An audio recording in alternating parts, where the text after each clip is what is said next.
Mobile کا دور ہے، انٹرنیٹ کا دور ہے. ہم جانتے ہیں موبائل کی اسکرین کے اوپر انگلی کے ٹچ سے کون کون سی چیزیں آپ کے سامنے آ جائیں گی، شاید کسی نے سوچا بھی نہیں تھا پہلے کے دور میں. آج گندگی کا سارا سیلاب ہمارے نوجوان کے ہاتھوں میں ہے.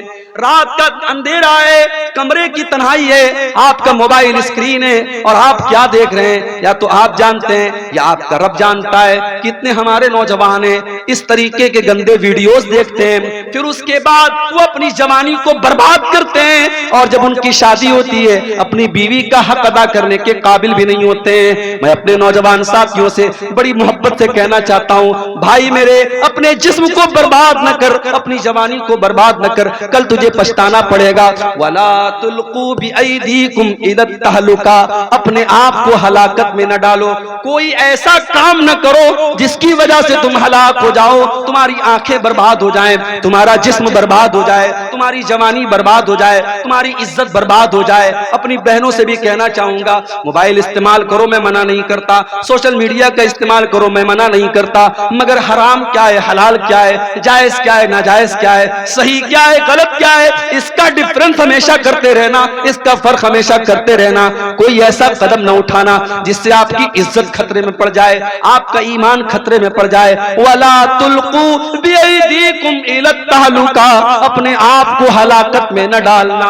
اور آگے اللہ کیا فرماتا ہے، وَأَحْسِنُوا وَأَحْسِنُوا إِنَّ اللَّهَ يُحِبُّ الْمُحْسِنِينَ. اور اے میرے بندو احسان کیا کرو، اللہ تعالیٰ کو احسان کرنے والوں سے پیار ہے، اللہ احسان کرنے والوں سے پیار کرتا ہے، احسان کرنے والوں سے محبت کرتا ہے. اب یہ احسان کیا چیز ہے، نوٹ کر لو میری بات. شریعت میں احسان 3 چیزوں کو بولتے ہیں. احسان کا پہلا مطلب، میں نماز پڑھ رہا ہوں. اب نماز پڑھنے کا 2 مقصد ہو سکتا ہے.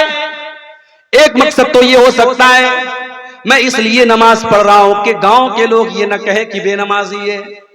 میں نماز پڑھ رہا ہوں اس لیے پڑھ رہا ہوں کہ میرا باپ یہ نہ بولے کہ میں بے نمازی ہوں. میں نماز پڑھ رہا ہوں اس لیے پڑھ رہا ہوں کہ گاؤں والے بولے کہ یہ بڑا متقی آدمی ہے، بڑا نیک آدمی ہے.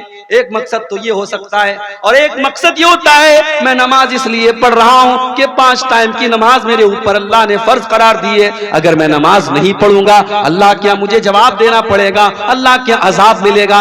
اللہ کی سزا کے ڈر سے اور اللہ کو راضی کرنے کے لیے میں نماز پڑھ رہا ہوں. میرے پیارے ساتھیوں، احسان یہی ہے کہ آپ جو بھی کام کریں، جو بھی نیکی کریں، مقصد لوگوں کو دکھانا نہ ہو، مقصد پبلک کو دکھانا نہ ہو، مقصد اللہ تعالیٰ کو راضی کرنا ہو. اسی لیے اللہ کے نبی احسان کا مطلب بیان کرتے ہوئے فرماتے ہیں ان تعبد اللہ کأنک تراہ. احسان یہ ہے کہ تم اللہ کی عبادت جب کرو تو یہ سوچ کر کے کرو کہ تم اللہ کو دیکھ رہے ہو. فإن لم تکن تراہ، اور اگر تم یہ سوچ نہیں سکتے کہ تم اللہ کو دیکھ رہے ہو، فإنہ یراک، تو تم یہ سوچ کر کے نماز پڑھو، تم یہ سوچ کر کے عبادت کرو کہ اللہ تعالیٰ مجھ کو دیکھ رہا ہے. میرے پیارے ساتھیوں، یہ احساس اگر آپ کے اندر ہے اسی کا نام احسان ہے. آج کون اللہ سے ڈرتا ہے؟ دکان کے اوپر کیمرہ لگا ہوا ہے، جا کے پوچھو دکاندار سے تو نے کیمرہ کیوں لگایا، تیری دکان پر 5-5 10-10 کیمرے کیوں لگے. جاؤ کٹیہار کے بڑے بڑے شو روم میں چلے جاؤ، جا کر کے دکانداروں سے پوچھو تم نے اپنی دکان پر اتنے بڑے بڑے کیمرے کیوں لگائے. وہ بولے گا ہم نے سرکشا کے لیے لگائے، ہم نے سیکیورٹی کے لیے لگائے. اگر ہماری دکان کا مال کوئی چرا کے لے کے جانے لگے گا ہم کیمرے سے پکڑ لیں گے، ہم کیمرے سے دیکھ لیں گے. آج کیمرہ لگ گیا، سامان چوری ہونے بند ہو گئے. آج کیمرہ لگ گیا، دلی کے اندر لڑکیوں سے چھیڑ چھاڑ کم ہو گئی. آج کیمرہ لگ گیا، ریپ کی گھٹنائیں کم ہو گئی. کیمرہ لگ گیا، انسان ڈر گیا، نہیں یار کیمرہ لگا ہوا ہے سب ریکارڈ ہو رہا ہے. میرے پیارے ساتھیوں، انسان کے بنائے ہوئے کیمرے سے ڈر گیا. انسان کا بنایا ہوا کیمرہ تو فیل بھی ہو سکتا ہے، انسان کا بنایا ہوا کیمرہ تو خراب بھی ہو سکتا ہے. انسان کا بنا ہوا کیمرہ تار سے اور وائر سے چل رہا ہے، انٹرنیٹ سے چل رہا ہے. انٹرنیٹ رک گیا، وائر کٹ گیا، تار کٹ گیا، لائٹ آف ہو گئی, کیمرے نے کام کرنا بند کر دیا. میرے پیارے ساتھیوں, ایک کیمرہ اللہ تعالیٰ نے بھی ہمارے اور آپ کے اوپر لگایا ہے, اور یہ کیمرہ لائٹ سے نہیں چلتا, یہ کیمرہ بیٹری سے نہیں چلتا, یہ کیمرہ انورٹر سے نہیں چلتا, یہ اللہ تعالیٰ کی قدرت سے چلتا ہے, اور یہ کیمرہ کبھی بند ہونے والا نہیں ہے. وَإِنَّ عَلَيْكُمْ لَحَافِظِينَ كِرَامًا كَاتِبِينَ يَعْلَمُونَ مَا تَفْعَلُونَ. میرے بندو, ہم نے تمہارے اعمال کو ریکارڈ کرنے کے لیے, ہم نے تمہاری حرکتوں کو نوٹ کرنے کے لیے, ہم نے کرامن کاتبین کو مقرر کر دیا ہے, جو تمہاری ایک ایک ایکٹیویٹی کو, ایک ایک عمل کو ریکارڈ کر رہے ہیں. تم جو بھی کر رہے ہو سب لکھا جا رہا ہے, تم میرے فرشتوں سے کچھ چھپا نہیں سکتے. آپ جلسے میں گئے تھے, سامنے کوئی خوبصورت لڑکی آ رہی تھی, آپ ماشاءاللہ کرتا پائجامہ بھی پہنے ہوئے تھے, آپ نے سر پہ ٹوپی بھی لگائی تھی. آپ نے سوچا کہ ڈائریکٹ اگر لڑکی کو دیکھوں گا گاؤں والے سوچیں گے بڑا بےہودہ آدمی ہے, بڑا بدتمیز آدمی ہے. آپ نے نظریں کہیں اور کر دی, نشانہ کہیں اور کر دیا. آپ کی نگاہیں کہیں اور ہیں, نشانہ کہیں اور ہے, کوئی دوسرا آدمی دیکھنے والا نہیں ہے. اللہ فرماتا ہے یعلم خائنۃ الاعین وما تخفی الصدور. اللہ تو وہ ہے جو تمہاری آنکھوں کی چوری کو بھی جانتا ہے. جب تمہاری آنکھیں ادھر ادھر چکر لگاتی ہیں, تمہارے آنکھیں کہیں ہوتی ہیں, نشانہ کہیں ہوتا ہے. وما تخفی الصدور, اللہ تو وہ ہے جو تمہارے دل کے اندر چھپے ہوئے راز اور بھید کو بھی جانتا ہے. اس سے بچ کے کہاں جاؤ گے میرے بھائی؟ اس کا کیمرہ تو کبھی بند نہیں ہوگا. اور کل قیامت کا دن جب آئے گا اور ہم اور آپ اللہ کے پاس جائیں گے, ہماری زندگی بھر کے کیمرے کی ریکارڈنگ ہمارے سامنے رکھ دی جائے گی. وَوُزِعَ الْكِتَابِ, تمہاری زندگی بھر کی کتاب, تمہارا نام اعمال, تمہارا سارا کچا چٹا تمہارے سامنے رکھ دیا جائے گا. فَتَرَى الْمُجْرِمِينَ مُشْفِقِينَ مِمَّا فِيهِ وَيَقُولُونَ يَا وَيْلَتَنَا مَا لِهَذَا الْكِتَابِ لَا يُغَادِرُ صَغِيرَةً وَلَا كَبِيرَةً إِلَّا أَحْصَاهَا. اور بندہ کہے گا اے اللہ, یہ کیسی کتاب ہے, یہ کیسا رجسٹر ہے, یہ کیسا نام اعمال ہے, اس کے اندر کوئی چھوٹا سے چھوٹا اور بڑا سے بڑا کوئی عمل ایسا نہیں ہے جو اس کے اندر ریکارڈ نہ کیا گیا ہو. ہمارے یہ یوٹیوبر لوگ بیٹھے ماشاءاللہ, ہم اور آپ سوچتے ہیں یار کتنی خدمت کر رہے ہیں, دور دور سے, پورنیا سے, کہاں کہاں سے آتے ہیں, جلسے میں کتنی محنت کر رہے ہیں. مگر آج بھی اتنا منع کرنے کے باوجود اور اتنا بولنے کے باوجود کئی چینل والے ایسے ہیں, تقریر میں کر رہا ہوں, کوئی اور بات کر رہا ہوں, اور وہ اس پر ہیڈنگ کچھ اور لگا رہے ہیں.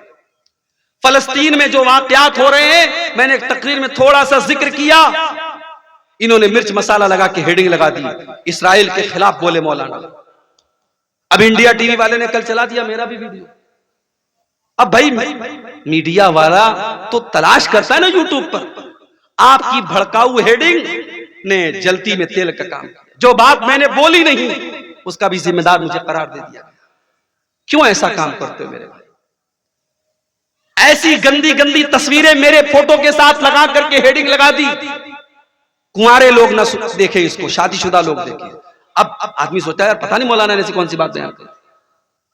اس طریقے کی الٹی سیدھی ہیڈنگ اور تھمبنیل لگا کر کے آج یہ چینل والے 4 پیسے کما تو لیں گے میرے بھائی, مگر کل اللہ کیا جواب دینا پڑے گا. تو نے ایک عالم کی عزت, ایک مقرر اور ایک تقریر کرنے والے خطیب کی عزت پر تو نے بٹا لگانے کی کوشش کی ہے, اور تو نے پیسے کے لیے تو اس حد تک گر گیا.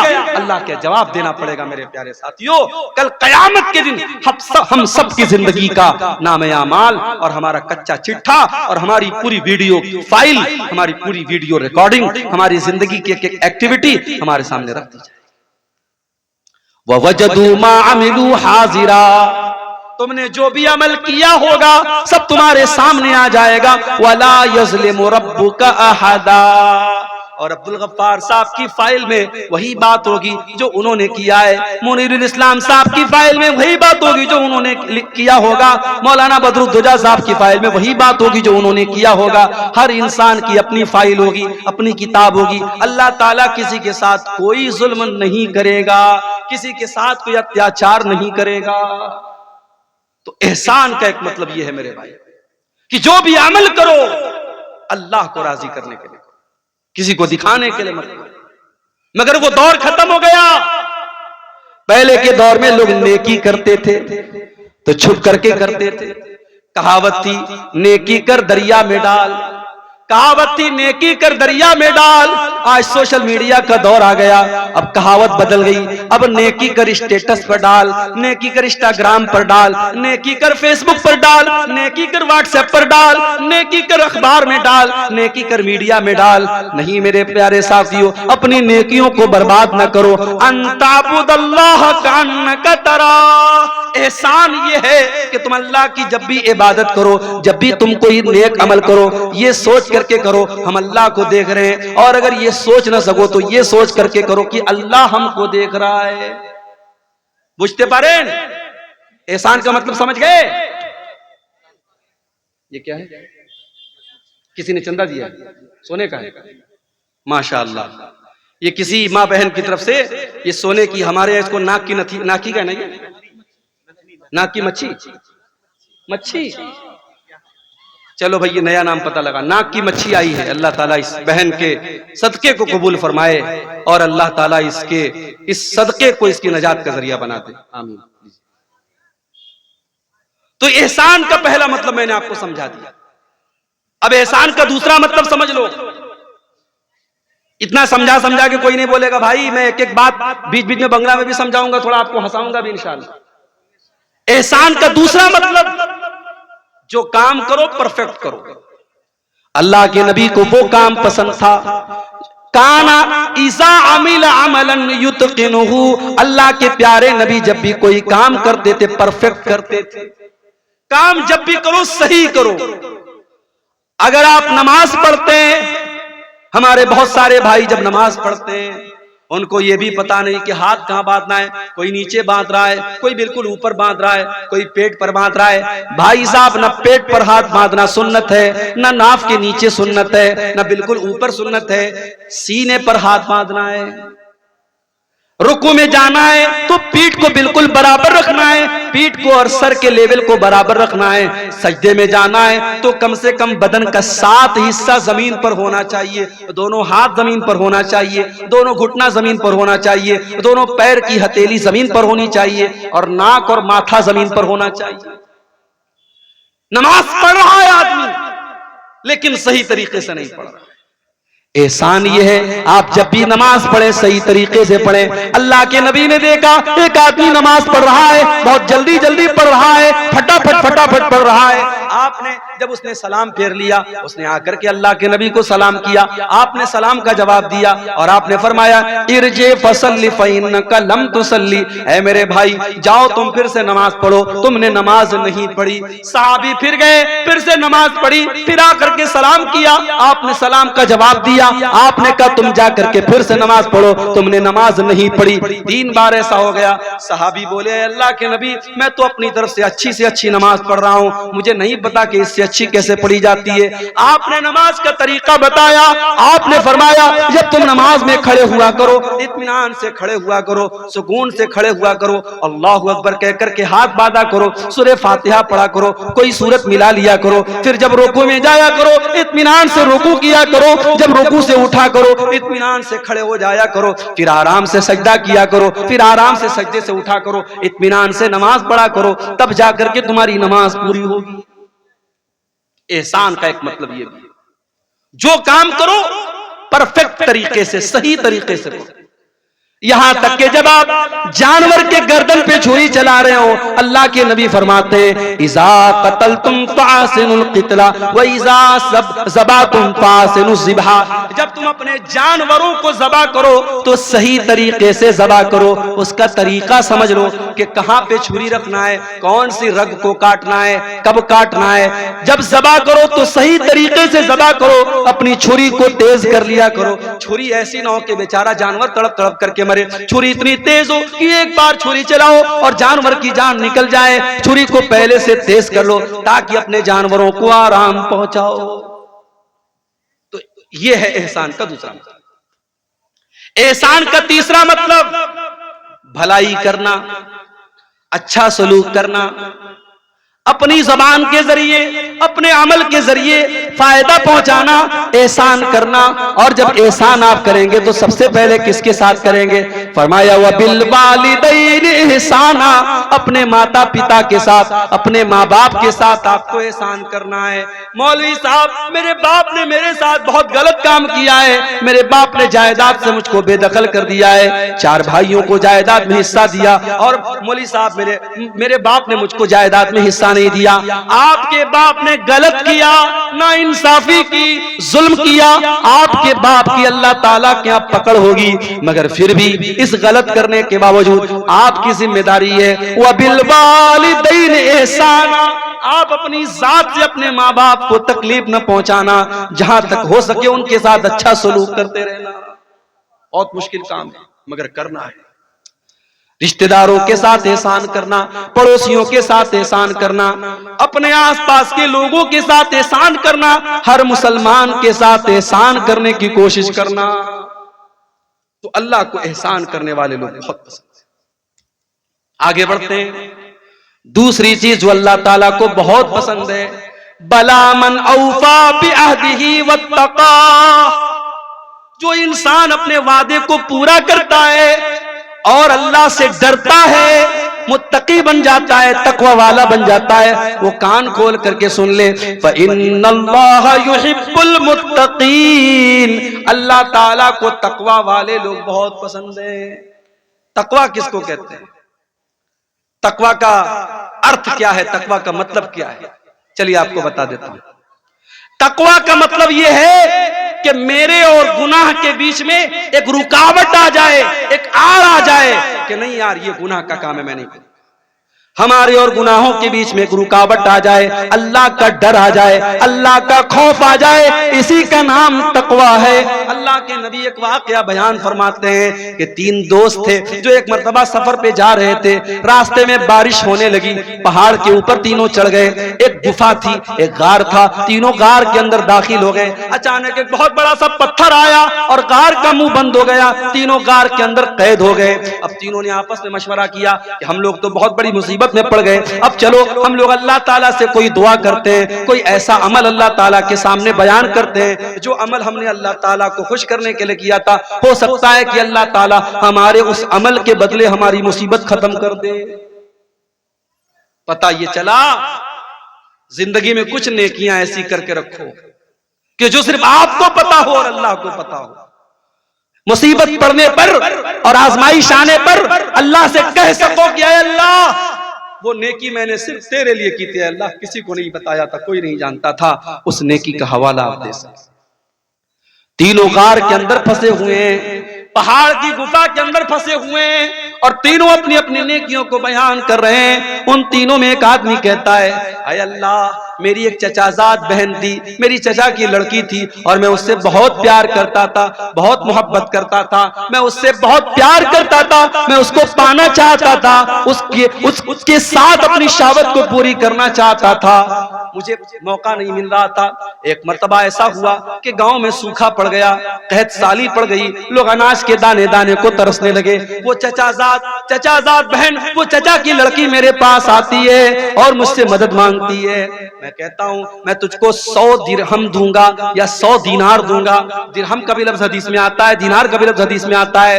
میں نے کہا میں تجھ کو 100 دینار دوں گا، شرط یہ ہے تجھے میرے ساتھ غلط کام کرنا پڑے گا، میری برسوں کی آرزو پوری کرنی پڑے گی، میری ہوس کو بجھانا پڑے گا. اے اللہ وہ مجبور اور بےکس لڑکی حالات سے مجبور ہو کر کے میرے ساتھ اس غلط کام کے لیے تیار ہو جاتی ہے. اور جب وہ ٹائم آتا ہے، جب وہ وقت آتا ہے جب میں اس کے ساتھ بدکاری کرنے والا تھا، غلط کام کرنے والا تھا، زناکاری کرنے والا تھا، عین موقع پر اس لڑکی کی زبان سے ایک لفظ نکلتا ہے، وہ کہتی ہے اتق اللہ، اتق اللہ، اے فلاں بن فلاں اے میرے چچا کے بیٹے اللہ سے ڈر، ولا تفض الخاتم الا بحقہ، جس چیز کو تجھے ادھیکار نہیں ہے استعمال کرنے کا اس چیز کو تو استعمال نہ کر، جس چیز پر تیرا حق نہیں ہے اس چیز پر تو اپنا حق استعمال نہ کر۔ اے اللہ جب تیرا نام میں نے اس لڑکی کے منہ سے سنا میں ڈر گیا، میں نے فوراً اپنا ارادہ چینج کر دیا، میں نے اس کو پیسہ بھی دے دیا، میں نے دینار بھی دے دیا اور اپنے غلط کام سے میں نے توبہ کر لی۔ اے اللہ اگر یہ سچا عمل میں نے تیرے ڈر سے کیا ہے، اے اللہ ہماری مصیبت کو دور کر دے۔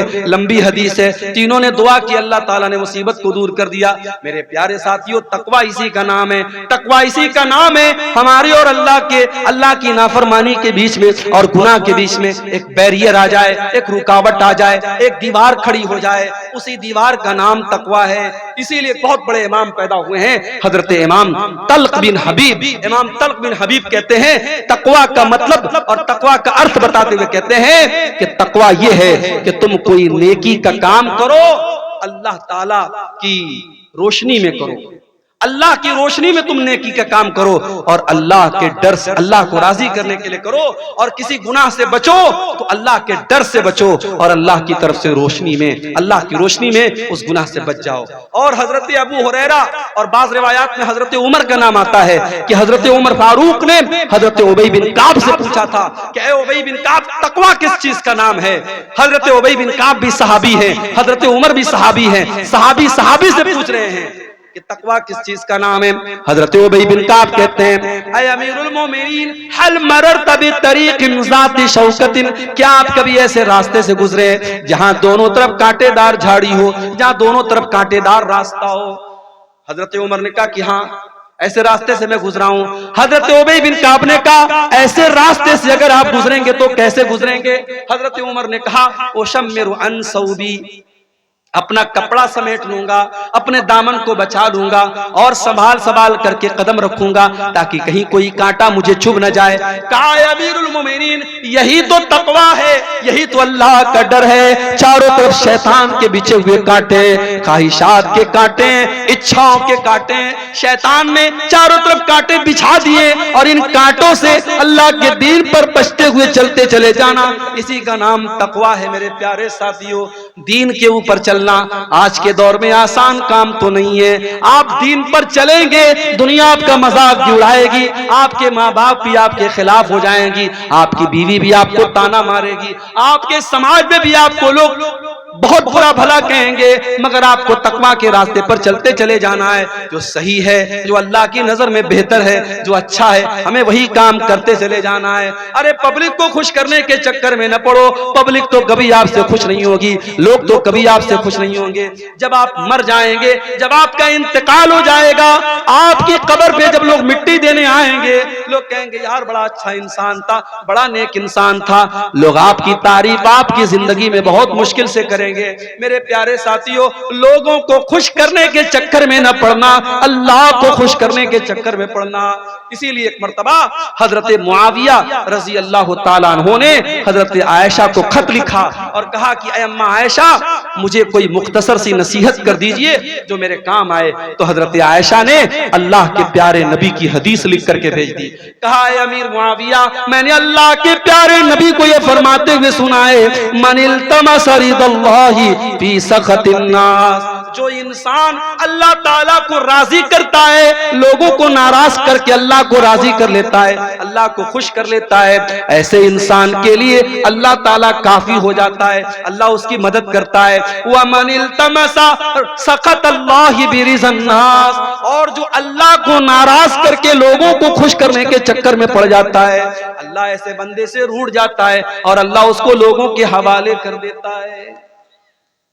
تو تقویٰ یہ ہے میرے پیارے ساتھ، لوگوں کی پرواہ مت کرو، اللہ کی پرواہ کرو، اللہ کا ڈر ہمارے دل میں پیدا ہو جائے، اسی کا نام تقویٰ ہے۔ اور اللہ کو متقی لوگ بہت پسند ہے۔ اور آگے بڑھیے، اللہ تعالیٰ کو ایسے لوگ بھی بہت پسند ہیں جو توبہ کر لیتے ہیں، جو گناہ کرنے کے بعد، غلطی کرنے کے بعد ان کے دل میں یہ احساس پیدا ہوتا ہے کہ میں نے غلط کام کیا ہے۔ آپ گاڑی چلا رہے ہیں، لابھا اسٹیشن آپ کو جانا ہے، غلطی سے آپ نے مالدہ والا شمسی والا راستہ پکڑ دیا، راستے میں احساس ہوا کہ یار میں نے غلط ٹریک پکڑ لیا، آپ نے گاڑی کو گھما دیا، یو ٹرن لے لیا۔ عربی میں یو ٹرن لینے کو توبہ کہا جاتا ہے۔ اللہ کے دین سے آپ ہٹ گئے، کوئی گناہ کا کام آپ نے کیا، اچانک آپ کو احساس ہوا کہ میں نے غلط کیا۔ جہاں آپ کو احساس ہوا آپ نے اپنا راستہ فوراً چینج کر لیا، آپ نے گناہ کو چھوڑ دیا، اسی کا نام توبہ ہے۔ اور اللہ قرآن میں کہتا ہے ان اللہ یحب التوابین، او لوگو اللہ تعالیٰ توبہ کرنے والوں سے محبت کرتا ہے۔ ایک بات بولوں، ہم انسان ہیں، ہم فرشتے نہیں ہیں۔ کوئی جتنا بھی نیک انسان اور متقی انسان ہے، اگر وہ یہ کہتا ہے کہ میں نے کبھی گناہ نہیں کیا، جھوٹ بول رہا ہے۔ ہر انسان کے دامن پہ دو چار دھبے موجود ہیں میرے بھائی۔ یہ الگ بات ہے کسی کے دامن کے دھبے نظر آ رہے ہیں اور کسی کے دامن کے دھبوں پر اللہ تعالیٰ نے پردہ ڈال کے رکھا ہے، لیکن ہر انسان گنہگار ہے۔ گناہ کا ہونا یہ بڑی بات نہیں ہے، گناہ کا ہو جانا یہ کوئی بہت بڑی بات نہیں ہے۔ گناہ کے ہونے کے بعد دل میں اگر یہ فیلنگ آ رہی ہے، یہ احساس ہو رہا ہے کہ ہم نے غلط کام کیا ہے اور آدمی توبہ کر لیتا ہے، تو ایسے لوگوں اللہ تعالیٰ کیا کامیاب ہو جائیں گے۔ اللہ نے فرمایا والذین اذا فعلوا فاحشة او ظلموا انفسهم ذکروا اللہ، میرے نیک بندے وہ ہیں، میرے جنتی بندے وہ ہیں، جب ان سے کوئی غلط کام ہو جاتا ہے، کوئی گناہ کا کام ہو جاتا ہے، جب وہ اپنی جان کے اوپر ظلم کر لیتے ہیں، ذکروا اللہ، وہ اللہ تعالیٰ کو یاد کرتے ہیں، فاستغفروا لذنوبہم، اور اپنے گناہ کی معافی مانگتے ہیں، اللہ سے اپنے گناہ سے توبہ کرتے ہیں، استغفار کرتے ہیں۔ وَمَن يَغْفِرُ الذُّنُوبَ إِلَّا اللَّهُ، اور اگر اللہ تعالیٰ معاف نہیں کرے گا تو کون کرے گا؟ اگر اللہ نہیں کرے گا تو کون کرے گا؟ وَلَمْ يُصِرُّوا عَلَى مَا فَعَلُوا وَهُمْ يَعْلَمُونَ، اور اللہ کے نیک بندے گناہ کے اوپر جمے نہیں رہتے، گناہ کے اوپر ڈٹے نہیں رہتے۔ گناہ کے اوپر کبھی ڈٹنے کی کوشش مت کرو، کبھی گناہ پر ڈٹائی مت کرو میرے پیارے ساتھیوں۔ اگر گناہ ہو گیا، غلطی ہو گئی، اللہ کی نافرمانی ہو گئی، تو ابلیس والا طریقہ مت اپناؤ۔ ابلیس کا طریقہ کیا تھا؟ ابلیس نے غلط کام بھی کیا، اور جب اللہ تعالیٰ نے کہا کہ تو نے سجدہ کیوں نہیں کیا آدم کو، تو ابلیس نے ڈھٹائی سے کام لیا۔ ابلیس نے کہا میں کیوں سجدہ کروں، میں بہتر ہوں آدم سے، تو نے آدم کو مٹی سے بنایا، مجھے آگ سے بنایا، میں کیوں سجدہ کروں آدم کو۔ ابلیس نے گناہ بھی کیا، اور گناہ کرنے کے بعد اپنے گناہ کی دلیل بھی دینے لگا، اور گناہ کے اوپر ڈٹ گیا۔ ابلیس کا طریقہ مت اپنائیے، آدم کا طریقہ اپنائیے۔ آدم علیہ السلام سے غلطی ہو گئی، ان کو احساس ہوا کہ میں نے بہت بڑا گناہ کر دیا، انہوں نے اللہ کی بارگاہ میں توبہ کی، ہمارے باپ آدم نے بھی کی اور ہماری ماں حوا نے بھی کی۔ ربنا ظلمنا انفسنا وان لم تغفر لنا وترحمنا لنکونن من الخاسرین، اے ہمارے پروردگار ہم نے اپنی جان کے اوپر بہت ظلم کر لیا، بہت غلطی کر لی، اے اللہ اگر تو نے نہیں بخشا اور تو نے رحم نہیں کیا تو ہم خسارہ اٹھانے والوں میں سے ہو جائیں گے۔ تو توبہ کرنے والے اللہ تعالیٰ کو بہت پسند۔ اور آگے بڑھیے، اللہ تعالیٰ کو پاک صاف لوگ بھی بہت پسند ہیں۔ پاک صاف، پاک صاف بجھتے پا رہے ہیں؟ سمجھ رہے پاک صاحب کس کو کہتے ہیں؟ جو ہر اعتبار سے پاک رہتا ہو، شریر بھی پاک، آتما بھی پاک، ظاہر بھی پاک اور باطن بھی پاک، جسم بھی پاک اور روح بھی پاک۔ اللہ کو پاک لوگ بہت پسند ہیں۔ عورتوں کو جو پیریڈ آتا ہے، صحابہ نے اللہ کے نبی سے پوچھا کہ اللہ کے نبی جب عورتیں پیریڈ میں ہوں تو کیا ہم ان کے ساتھ کھانا کھا سکتے ہیں کہ نہیں، ان کے ساتھ اٹھ بیٹھ سکتے ہیں کہ نہیں، ان کے شریر کو ٹچ کر سکتے ہیں کہ نہیں؟ اللہ نے قرآن کی آیت نازل کر دی، وَيَسْأَلُونَكَ عَنِ الْمَحِيضِ، اے نبی لوگ آپ سے سوال کرتے ہیں عورتوں کے پیریڈ کے بارے میں، قُلْ هُوَ أَذًى، آپ بتا دیجئے کہ وہ عورتوں کے لیے تکلیف کا ٹائم ہوتا ہے، وہ عورتوں کے لیے تکلیف کا ٹائم ہوتا ہے۔ فَاعْتَزِلُوا النِّسَاءَ فِي الْمَحِيضِ، جب پیریڈ کا ٹائم آ جائے تو عورتوں سے دور رہنا۔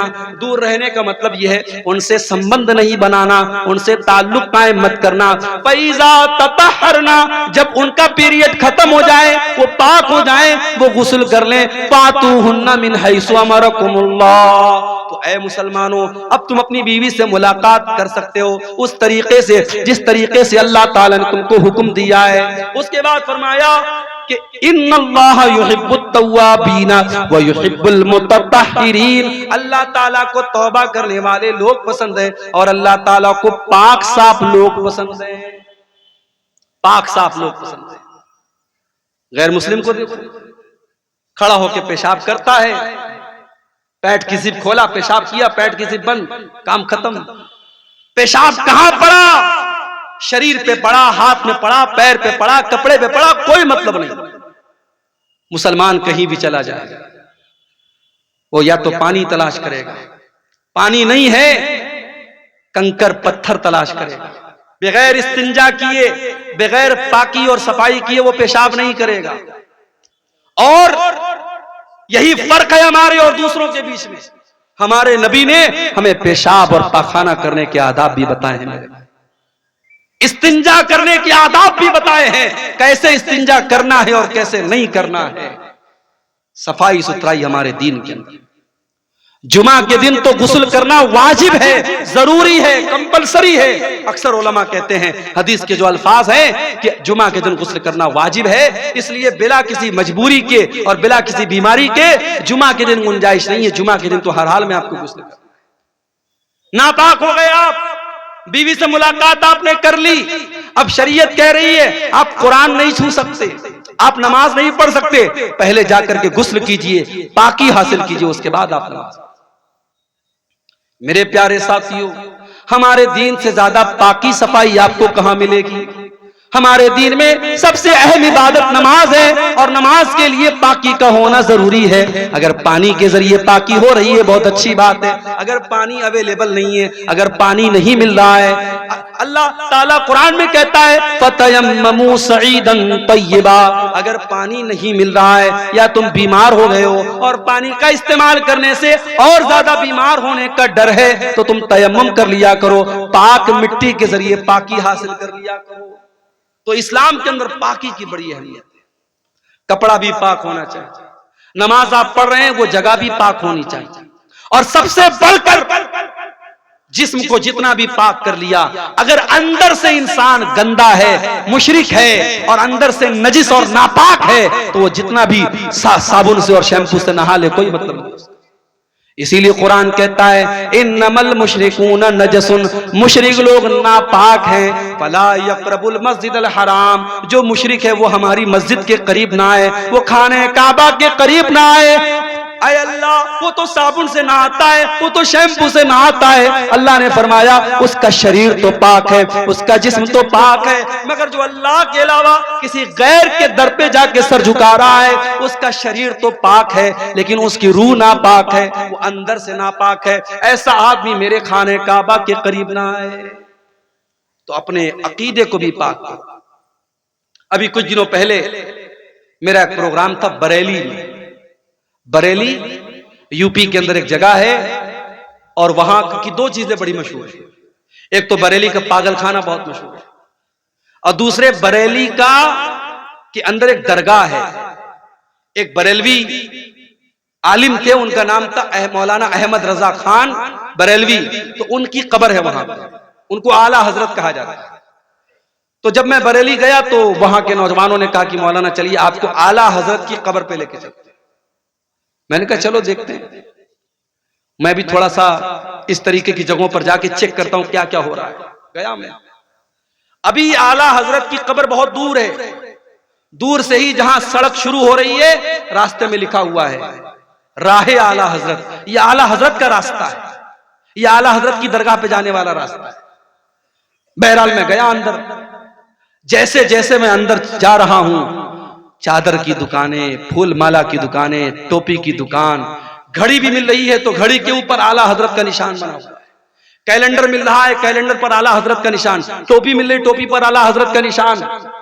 جب میں قبر کے پاس پہنچا یا مزار کہہ لیجئے، مزار کے پاس پہنچا تو دیکھا کہ ایک طرف مردوں کی بھیڑ ہے، ایک طرف عورتوں کی بھیڑ ہے، اندر لوگ جا رہے ہیں اور اندر جانے کے بعد لوگ ایسے ہاتھ باندھ کے جیسے ہم نماز میں کھڑے ہوتے ہیں قبر کے پاس کھڑے ہو رہے ہیں اور اعلیٰ حضرت سے جو ہے دعا مانگ رہے ہیں، اس کے بعد پیچھے پیر واپس آ رہے ہیں۔